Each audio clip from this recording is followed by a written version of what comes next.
4 वर्ष आम्ही टोरंटो कॅनडामध्ये राहून CNEला गेलोच नाही आणि यावर्षीही प्लॅन काही बनत नव्हता. मग अचानक कळलं की अरे 5 नंतरची तिकीटं जर घेतली तर ती फक्त $13 आहेत आणि आम्ही म्हटलं एवढ्या कमी पैशात CNEची हाईप तरी बघून येऊयात. अक्षरशः लास्ट मिनिट तिकीट्स बुक केल्या, वीराला घेतलं आणि निघालो. पण आत गेल्यावर जे पाहिलं ना, माझा पहिला थॉट होता, अरे ही तर कॅनडातली जत्रा आहे जत्रा. इतकी गर्दी, सगळीकडे food stalls, games, music, live performances, shopping आणि जायंट राईड्स. छोटी छोटी स्नॅक्सची दुकानं, कुठे कॅन्डी, कुठे गेम्स आणि प्राईज जिंकणारी लोक. एका क्षणाला तर असं वाटलं टोरंटोमध्ये आहोत आपण की आपल्या जत्रेत. प्रत्येक कॉर्नरला काहीतरी नवीन दिसत होतं. काही लोक राईड्ससाठी रांगेत उभे होते, काही गेम्स खेळत होते, काही फूड घेऊन आरामात बसले होते आणि सगळीकडे लाईट्स, म्युझिक आणि लोकांचा उत्साह असल्यामुळे ॲटमॉस्फिअर खूप भारी वाटत होता.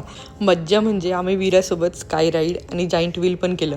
खरं सांगते, तिच्यासोबत वरतून सगळं पाहताना खूप मजा आली. काही मोठे मोठे राईड्स बघून आम्ही एकमेकांकडे बघितलं आणि ठरवलं आपण खालीच खूप छान आहोत. लोक त्या राईड्सवर ओरडत होते आणि आम्ही त्यांना खाली बघूनच खुश होत होतो. वीराने तर लाईव्ह परफॉर्मन्सवरती डान्स पण केला आणि तिला असं एन्जॉय करताना बघण्यात वेगळीच मजा होती. थोडं खाल्लं, थोडं गेम्स खेळलो, एक प्राईज पण जिंकलो, राईड्स एन्जॉय केल्या आणि पूर्ण CNE फिरून घेतलं. आणि जेव्हा अंधार झाल्यावर लाईट्स लागतात ना, सगळं अजूनच सुंदर दिसायला लागतं.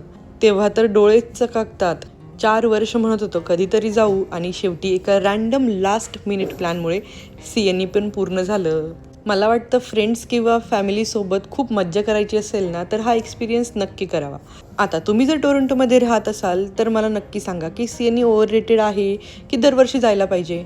आणि तुम्ही याला पाहिल्यानंतर तुम्हाला कुठल्या जत्रेची आठवण झाली? चला पटकन कमेंट करा आणि फॉलो करायला विसरू नका. भेटूयात पुढच्या व्हिडिओत. तोपर्यंत बाय.